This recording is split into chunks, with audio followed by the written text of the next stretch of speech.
আনচেলত্তিকে এখনই বিদায় করা উচিত। বিশ্বকাপ ব্যর্থতার পর এবার বিস্ফোরক কণ্ঠে মুখ খুললেন 1994-এর বিশ্বকাপ জয়ী কিংবদন্তি রোমারিও।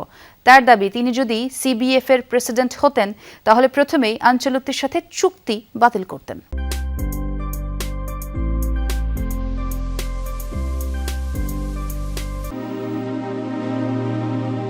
হলুদ জার্সি এক সময় ছিল জয়ের প্রতীক, তবে এখন যেন বয়ে বেড়াচ্ছে হতাশার ভার। বিশ্বকাপ যাত্রা শেষ হয়েছে, কিন্তু ব্রাজিলের ফুটবল আকাশে জমে থাকা কালো মেঘ যেন কাটছেই না।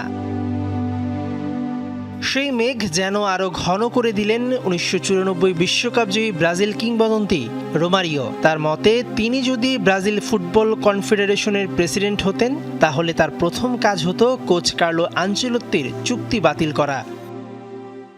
যে বিব্রতকর পরিস্থিতিতে আনচেলত্তি আমাদের ফেলেছেন, যেভাবে ব্যর্থ হয়েছেন, এরপর আর ব্রাজিল জাতীয় দলের কোচ হিসেবে কাজ চালিয়ে যাওয়ার কোনো সুযোগ নেই। ইতালিয়ান কোচ কার্লো আনচেলত্তি 2025 সালের মে মাসে ব্রাজিলের দায়িত্ব নেন। স্বপ্ন ছিল দীর্ঘ প্রতীক্ষার অবসান ঘটিয়ে আবারও বিশ্বকাপ ফিরিয়ে আনা, কিন্তু মাত্র এক বছরের মাথায় সেই স্বপ্ন ভেঙে যায় নির্মম বাস্তবতায়।